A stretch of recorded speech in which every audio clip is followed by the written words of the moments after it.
Husband publicly condemned his cheating friend but secretly defended him behind my back while I believed every word he said until I found out the truth that shattered our marriage and broke my trust completely. I believed my husband was the kind of fellow who defended what was right regardless of how difficult. One of the things I admired most about him, and I respected him for it, was that he held very strong views, had a clear sense of values, and wasn't afraid to speak out when required, especially when it was about loyalty in relationships. He'd lecture so contemptuously whenever we discovered that someone was cheating. "There's no excuse," he'd say. "You cheat, you're finished. That's it." I remember one night, we were dining out with friends and one of his best friends, whom I'm going to call the friend, wasn't there. Others were gossiping behind his back about him cheating on his wife. And my husband? He blew. Loudly. In public. If that is the case, I don't want to have anything to do with him. I don't have respect for men who cheat on their wives and lie right to their faces. Everyone kind of nodded in agreement, even looked a bit stunned, but I was proud at that point. That was my husband. A man with a backbone. My life was fine then. Quaint in a quiet fashion. We weren't flashy and clingy in public, but we had our little routines. Coffee in the mornings before work. Late night grocery shopping when we'd laugh over silly things in the freezer case. I believed in him. He wasn't perfect, but I believed in his integrity. That meant more than anything. And after that night, I really didn't think much of his friend after that. I assumed they'd had a falling out. That's what my husband explained when I asked him. "Yeah, I cut him off. Don't want that kind of energy in my life."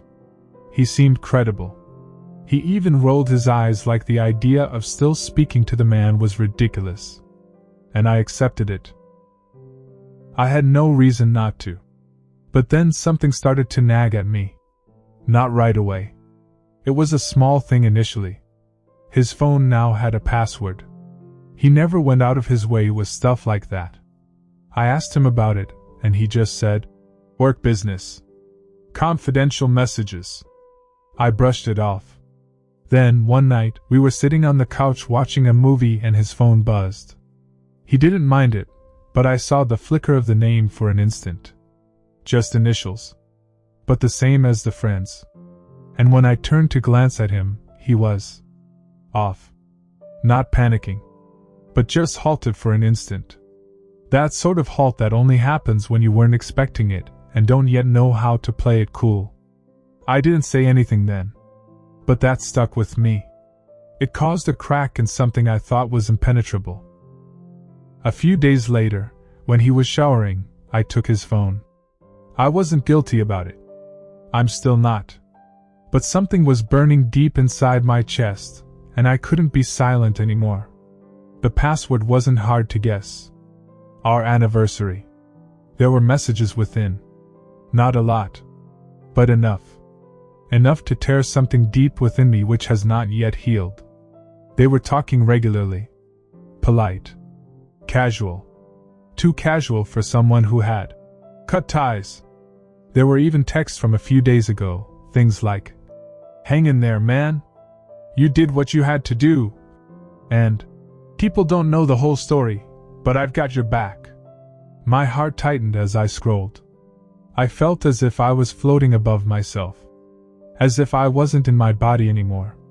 I just kept on reading, shaking hands, pounding heart. And then I read one that made me ill.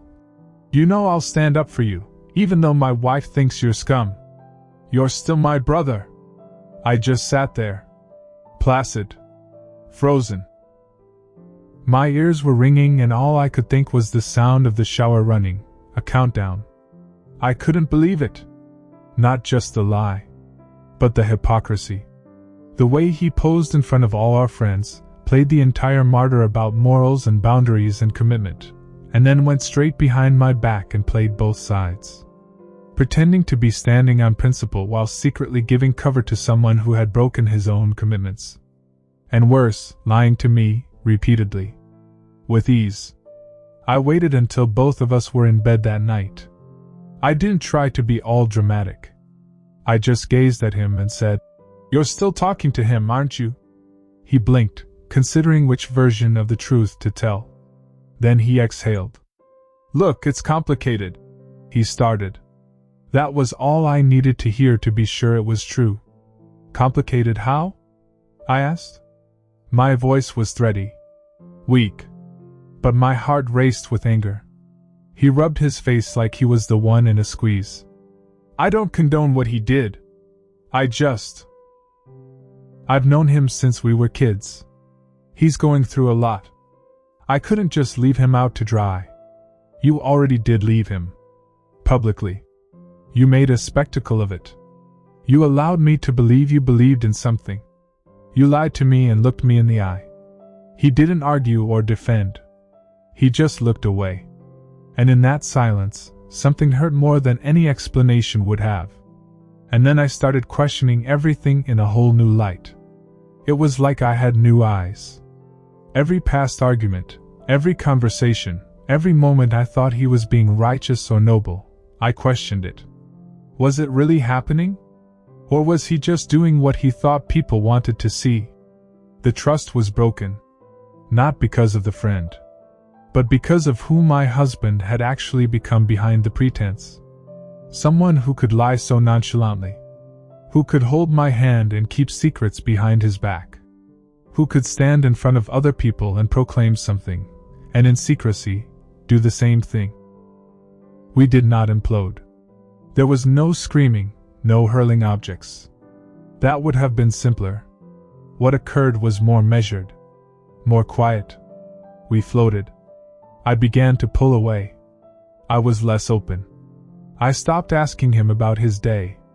We still occupied the same space, but something between us had died. And he felt it. You could feel it in the silence. Lastly, I told him I needed space. That I didn't feel secure emotionally exposing myself to a person who could be that dishonest. He tried to fix it, recommended therapy, swore integrity. It was like trying to mend a broken mirror. You can repair the pieces, but it'll never reflect similarly again. I do not know if he ever really understood why I was so outraged. To him, it was maybe just friendship, just loyalty. But to me, it was a matter of integrity, of the fundamental nature of who a person is when nobody is watching. I thought that I had married a man who would stand for truth, not just the people he became friends with. What I have learned is this: human beings can quote all the right things. They can look the part. But it's their unobtrusive actions, the choices they make when no one is counting, that reveal them to themselves. And occasionally, the most destructive betrayal has nothing to do with cheating or shouting or brutality. Occasionally, it is in the clandestine deception. The one uttered in a level tone and serene mask. The one you don't find out until it's too late. I still have my values. I still have my loyalty. But now, I possess them alone. And I've learned to watch what people do, rather than what people say. Especially the people closest to me. There was a time, not so long afterward, after all of it was out, where I still had a thread of hope that things could return to their normal state. That maybe if we talked enough, if he apologized enough, if I could figure out a way to get my mind around the fact that what he did wasn't that deep, maybe I could forgive and forget. But that never really happened. For more that the longer I was in the presence of the truth, the more it unraveled me in ways that I had not expected. We'd sit and remember random things. We'd recall that night that he put tea in my hands when I had a cold. Or that we'd dance bare feet in the kitchen, laughing, as we'd waited for the oven timer.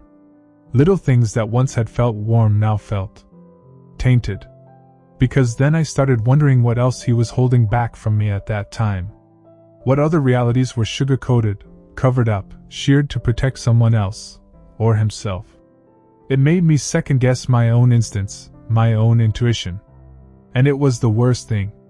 Not so much the lie itself, but what the lie did to my relationship with myself. I couldn't sleep well for weeks. I'd roll over and around, reliving the things we'd said, redefining words, questioning his tone, wondering if he'd been lying to me longer than I realized. I'd stare at the ceiling and try to figure out how you could so neatly divorce yourself from your own principles and still live as if nothing had occurred. That confusion hovered in my chest like a burden. He tried to be normal. Prepared dinner as normal. Sent me memes. Asked if I wanted to go for a walk. But I couldn't pretend. Each move felt like it was made by a stranger. And I hated that I felt so cold, so detached. That isn't me. I'm not a person who rejects others. But it had the sensation that something inside me had unconsciously concluded, even without so much as asking me, that I couldn't trust him anymore. Not that kind of trust you have to be business partners in life. We did try therapy. Once. He sat in front of me with fists folded together, and when asked by the therapist if he had any idea what I was experiencing, he responded, "I just don't think this is such a big deal. I didn't cheat. I didn't lie to hurt her. I was just being there for my friend." That sentence. That exact sentence. I still have it echoing in my brain. I understood in that moment that we were not even existing in the same world. Because to me, this was not a question of the technicality of cheating or not cheating. This was about principle. About fidelity, not even to your friends, but to your marriage. To the promises we made. To the idea that we were creating something honest and safe together. And he didn't see that. Maybe he never did. That last session ended with me crying by myself in the car, and him texting me, "Let me know when you're ready to talk again." I never answered. Not because I didn't have anything to say, but because I finally knew that he wasn't the man I had thought him to be. It was that realization that broke something within me that couldn't be fixed with words. Then I snapped and went into the guest room. Quietly. I didn't fuss or make an announcement. I just took some stuff, put my pillow in there with me, and closed the door. That door was as wide as a mile. He figured it out, of course. Tapped once. I didn't open it. He didn't tap again. The silence between us grew heavy. We ate separately. Our conversation became utilitarian. "Did you pay the electricity? I'm going to be working late tomorrow." The kind of exchange two polite strangers would share. And I think some of him knew that I was already gone. Although my body was still in the same room. Lastly, I started looking for apartments. Quietly, during lunch breaks or late at night. I did not tell anyone. Not friends, not family. I did not want advice, nor did I want sympathy. I simply needed space. Actual physical space to breathe. To find myself in a place where there weren't ghosts. When I finally told him I was leaving, he didn't do what I'd expected. No pleading. No anger. He just cast his eyes downward and nodded. Like he'd already anticipated this was going to happen and had already mourned it in secret. And that hurt me more than if he'd fought. Because it made it plain what I'd been afraid of. This wasn't a marriage that could withstand betrayal. Not even emotional betrayal. There was nothing left to hold on to. The worst part was packing. Every drawer was filled with memories. Photos. Postcards. Little inside jokes written in sticky note scribbles. I left some things behind. Not much. I didn't want to drag the baggage of us into a place that was supposed to be my do-over. I snuck out, early on a Sunday morning, with 2 suitcases and my car keys. He didn't attempt to stop me. I don't think he could. The first night alone in my new apartment was surreal. The quiet was not thick and charged. It was merely empty. And inside the emptiness, I wept harder than I had in months. Not because I was remorseful about leaving, but because grieving someone who is still alive is one of the strangest kinds of pain. You remember who they were, what they meant to you, and you regret the loss of the potential that could have been, yet knowing that they are out there, living, breathing, but no longer yours. Slowly, I became myself again. Slowly. I laughed for real. I'd look in the mirror and find a tough individual, someone who still held on to honesty, even when it was not in her best interest. And I learned not to apologize to myself that I feel the way I do. I was betrayed. Not so much the ultimate betrayal, but the type of betrayal that eats away quietly and deeply. Now, when someone asks me what happened, I don't say more. I just say, we grew apart. It's easier. It's more convenient. But inside I know the truth. We didn't grow apart, we broke apart. Because one of us stayed rooted in what we felt, and the other one started to stretch the rules the moment it was inconvenient. What I have learned is that betrayal will not always present itself in the form of infidelity, or screaming, or slamming doors. Sometimes it is subtle. Sometimes it is quietly following in the path of dishonesty. Sometimes it is faking to uphold values you don't practice. And sometimes it is standing up for the thing you profess to hate, simply because it is coming from someone you love more than the truth. I'm still healing. There are better days. And there are still heavy days. But I see now that trust is not regained through apologies alone. It takes commitment, integrity, and a kind of loyalty that shows up in your most minute decision. I won't settle for any less now. And perhaps that's the gift hidden within the pain. I lost the kind of love I thought I desired, but I gained the kind of self-respect I required. There is a silence that follows betrayal and nobody ever talks about it. It's not loud or dramatic. It doesn't hit you all at once. It insinuates itself over the course of time, like dust after a tumble. You'll be performing mundane tasks, doing the laundry, loading the dishwasher, standing in the supermarket line, and suddenly, like a tidal wave, a rush of comprehension washes over you once again. That one person you loved decided to lie, and now the world is a different place to you.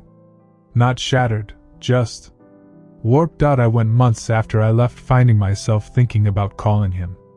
Not so that I could go back, but so that I could have the comfort, the rhythm of our lives, the little things, such as the way he would leave the light on for me when he slept ahead, or the manner in which we would sit down to eat even after we had promised not to be hungry. I missed those minute strands that made up the fabric of our ordinary existence. And it took a while for me to understand missing those moments didn't mean I had erred in my decision. It just reflected on my human nature. I started writing a lot in my journal. I'd stay in bed at night with my little notebook and just write it all out. Anger, confusion, guilt, sorrow. I was not writing to solve it. I was writing so I wouldn't suffocate under it. There were nights I wrote letters to him that I never sent. Letters where I told him such things as, "You didn't lie to me, you lied easily." Or, "You didn't stand up for our marriage, you stood up for your comfort." I needed to get those words out of my brain and on paper, where they didn't feel so much like a lead weight across my chest. I went back to therapy too, real therapy this time, mine. And that was the key. My therapist asked me one thing in our second session that took me aback. If you had known who he actually was back then, would you have still chosen him? I didn't answer right away. I just sat there staring at the wall with tears already welling in my eyes. Because the truth was, no. No, I wouldn't. And saying it aloud made me feel as though I'd been in love with a lie. A version of him I wanted to believe was true. But that truth, painful as it was, it clarified me. I quit referring to myself as the woman who got cheated on and started referring to myself as the woman who had a life in front of her that she didn't deserve to spend with someone who didn't respect her. That shift didn't take away the pain, but it gave it purpose. I began reconnecting with myself in small ways. I redecorated my apartment in colors that I enjoyed. I picked up reading, books that I had forgotten to love. I cooked meals just for me and had candles lit for dinner, even when I was alone. I stopped waiting for someone else to make me happy and started making me happy myself. And slowly, I noticed that I no longer flinched at the sound of his name. I no longer auto-checked his social media. I no longer had internal debates where I explained my hurt or justified my choices. I had let go. Quietly. Entirely. But sometimes there are still these flashes when the memory comes back out of nowhere. A smell, a word, a song, and I'm suddenly right back in that kitchen, sitting there with him as he swipes on his phone, believing in him with everything. And then I remember. I remember the messages. The lies. The slow, creeping dismantling of something I thought was solid. And even today, that hurts. But it also makes me realize just how far I've come. I thought forgiveness was allowing him back in. I now know it is allowing yourself out. I do not despise him. I do not wish him to suffer. I wish him to find himself. I wish he'd understand what it is to believe in something and live it, not just talk it. Because I know how hollow that kind of life is if you don't. What I realize now, more than anything, is that you can't build a life on the shoulders of make-believe. You can't build love on acting. You can't build trust on convenience. Eventually, cracks will develop. And when they do, you'll have a choice. Stay and pretend not to notice them. Or leave, and take care of yourself. I took care of myself. And for the first time in a long time, that feels like the most honest thing I've ever done.